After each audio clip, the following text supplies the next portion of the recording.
ภะคะวะโตอะระหะโตสัมมาสัมพุทธัสสะนะโมตัสสะภะคะวะโตอะระหะโตสัมมาสัมพุทธัสสะนะโมตัสสะภะคะวะโตอะระหะโตสัมมาสัมพุทธัสสะสาธุสาธุว้าวนำเด้อรีพีทเด้อสุทินังวัตเมทานังทานังเมปาริสุทังทานังเมปริสุทธังอาสาวัคขยะวหังอาสาวัคขญะวหังนิพพานาปัจจโยโหตุ นิพพานะปัจจโยโหตุ ทุติยัมปีทุติยัมปิสุทินังวัตเมทานังสุทินังวัตเมทานังทานังเมปาริสุทังทานังเมปริสุทธังอาสาวัคขยะวหังอาสาวัคขญะวหังนิพพานาปัจจโยโหตุ นิพพานะปัจจโยโหตุ ตติยัมปีตติยัมปิ สุทินังวัตเมทานังสุทินังวัตเมทานัง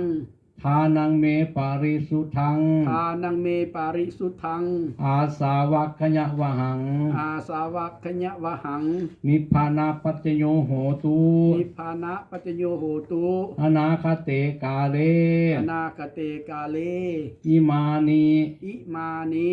มะยังพันเต มะยังพันเต บินดาปตานิ บินดาปตานิ มัตตกะพัตตานิ มัตตกะพัตตานิทิพโพสนานิ ทิพโพสนานิ อัฏฐปริขาลานิ อัฏฐปริขารานิ กัปปะลุขาลานิ กัปปะรุขารานิ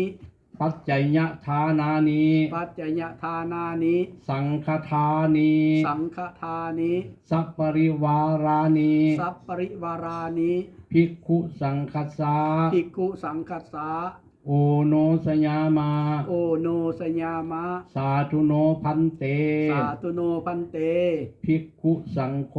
ภิกขุสังโฆอิมานิ อิมานิ มะยังพันเต มะยังพันเต บินดาปตานิ บินดาปตานิ มัตตกะพัตตานิ มัตตกะพัตตานิ ทิพโพสนานิ ทิพโพสนานิ อัฏฐปริขาลานิ อัฏฐปริขารานิ กัปปะลุขาลานิ กัปปะรุขารานิ สังฆทานิ สังฆทานิ ปัจจยทานานิ ปัจจยทานานิ สัพปริวารานิ สัพปริวารานิ ปฏิคันหาตุ ปฏิคันหาตุ อัมหากันเจวะ อัมหากันเจวะ อุทิศสา อุทิศสามาตาปิตุ มาตาปิตุ อาทินันจา อาทินันจา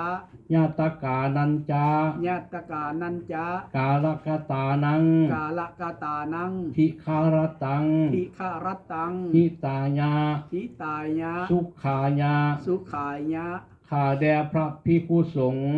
ข้าแด่พระภิกขุสงฆ์ ผู้เจริญ ผู้เจริญ พวกข้าน้อยทั้งหลาย พวกขน้อยทั้งหลาย หมายมีเจ้าศรัทธา หมายมีเจ้าศรัทธาน างมณีวันคุณนาลาน างมณีวันคุณอาลาน างตุตูคุณนาลาน างตุตูคุณอาลา ข้าวแม่คุณนาลา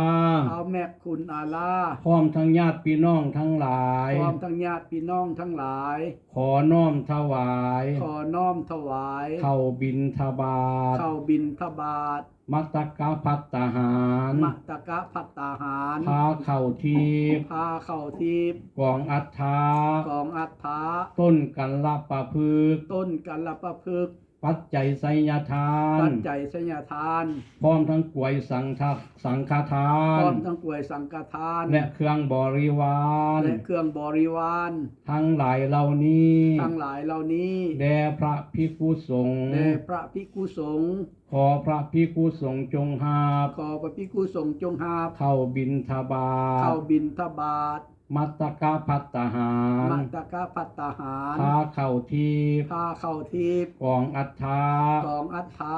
ต้นกัลลปะพึกษ์ ต้นกัลปะพฤกษ์ ปัจจัยไสยทา ปั น จจัยชัยทาน กวยสังฆทาน กล้วยสังฆทาน พร้อมทั้งเครื่องบริวาร พร้อมทั้งเครื่องบริวาร ทั้งหลายเหล่านี้ ทั้งหลายเหล่านี้ ของพวกขน้อย ของพวกขน้อ เพื่ ย อประโยชน์ เพื่อประโยชน์ และมรรคผลนิพพาน และมรรคผลนิพพาน ในอนาคตการ ในอนาคตการ ภายภาคหน้านั่นเถิ ภาย ด ภาคหน้านั้นเทิน อิทังโนทานัง อิทังโนทานัง ปุญญพลัง ปุญญพลัง มาตาปิตุนัง มาตาปิตุนัง ญาติกาโหนตุ ญาติกาโหนตุ สุขิตาโหนตุ สุกิตาโหนตุ ญาตโย ญาตโย ส่วนกุศลผลบุญ ส่วนกุศลผลบุญ ที่พวกข้าน้อยทั้งหลาย ที่พวกขน้อยทั้งหลาย ได้ทำลงแล้ว ได้ทำลงแล้ว ในวันนี้ ในวันนี้ เป็นต้นว่า เป็นต้นว่า ด้วยกาย ด้วยกาย วาจาใจ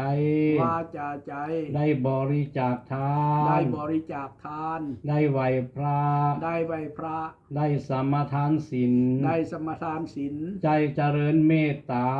ได้เจริญเมตตา ภาวันนา ภาวนา ได้สดับรับฟังรสสา ได้สดับหับฟังรสสา ธรรมเทศนา ธรรมเทศนา และได้ทำไวยญา และได้ทำใบญา วัดจะก่อนมาแล้วนั้น ปัจจกรมาแล้วนั้น จึงขออุทิศ จึงขออุทิศ กุศลผลบุญส่วนนี้ กุศลผลบุญส่วนนี้ ไปให้แด่ ไปให้แด่ มือดวงวิญญาณ ดวงวิญญาณ ของมือล้าง ของมือล้าง ทานบัวแดงคุณอาลา ทานบัวแดงคุณอาลา ที่ล่วงลับ ที่ล่วงลับ จากโลกนี้ไปแล้ว จากโลกนี้ไปแล้ว ไปสู่ปรโลกนา ไปสู่ปรโลกนา หากดวงวิญญาณ หากดวงวิญญาณ ของทาน ของทาน ได้ไปจุติ ได้ไปจุติ อยู่ภพใด อยู่ภพใด ภูมิใด ภูมิใด 16สั้นฟ้า 16ชั้นฟ้า 15สั้นดิน 15ชั้นดิน 8พื้นบาดาล 8พื้นบาดาล ขอให้หับทราบ ขอให้รับทราบ และให้มาหับเอา และให้มาหับเอา ส่วนบุญส่วนกุศล ส่วนบุญส่วนกุศล ที่นางมณีวันขุนอาลา ที่นางมณีวันคุณอาลาน างตุตูขุนอาลาน างตุ๊ตูคุณอาลา ข้าวแมกขุนอาลา ข้าวแม่คุณอาลา พร้อมทั้งญาติพี่น้องทั้งหลา พ ย ร้อมทั้งญาติพี่น้องทั้งหลาย กำลังอุทิศ กำลังอุทิศ กุศลผลบุญ กุศลผลบุญ ส่วนนี้ให้ ส่วนนี้ให้ อยู่ในเวลานี้ อยู่ในเวลานี้ ให้เหมือนดังตน ให้เหมือนดังตน ได้กระทำเอาเองนั่นเถิน ได้กระทำเอาเองนั่นเทิน ถ้าได้หับแล้ว ถ้าได้หับแล้ว หากยังมีทุกข์ หากยังมีทุกข์ ขอให้พ้นจากทุกข์ ขอให้พ้นจากทุกข์ ถ้าถึงสุขแล้ว ถ้าถึงสุขแล้ว ขอให้สุขยิ่งขึ้นไป ขอให้สุขยิ่งขึ้นไป ตราบต่อเท่า ตราบต่อเท่า เข้าสู่พระนิพพา เข้าน สู่พระนิพพาน ในอนาคตการ ในอนาคตการ ภายภาคหน้านั่นเถิ ไป น ภาคหน้านั้นเทิน หากยังบ่ฮู้ หากยังบ่ฮู้ ถ้าจำเป็นมาบ่ได้ ถ้าจำเป็นมาบ่ได้ ขออังเชิญ ขออังเชิญ เทพบดาเจ้าทั้งหลาย เทพปัญญาดาเจ้าทั้งหลาย ในหมื่นโลกธาตุ ในหมื่นโลกธาตุ แสนโกฏจักรวาล แสนโกฏจักรวาล แม่ธรณี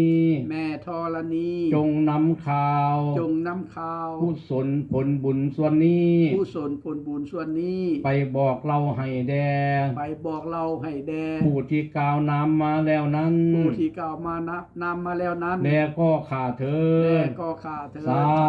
ธุไปตีข้องสาธุสาธุอนุโมทามีตีข้อง3 บาทให้แด่กันข้องให้แด่ เอามาเคียนเด้อบัดนี้ สาธุสาธุสา แม่ ธุ บอก อัน เอา เนี้ย มาเคียน แม็กเลยเอาไฟมาหาอาจารย์วันนี้น่ะว่าหาแล้ว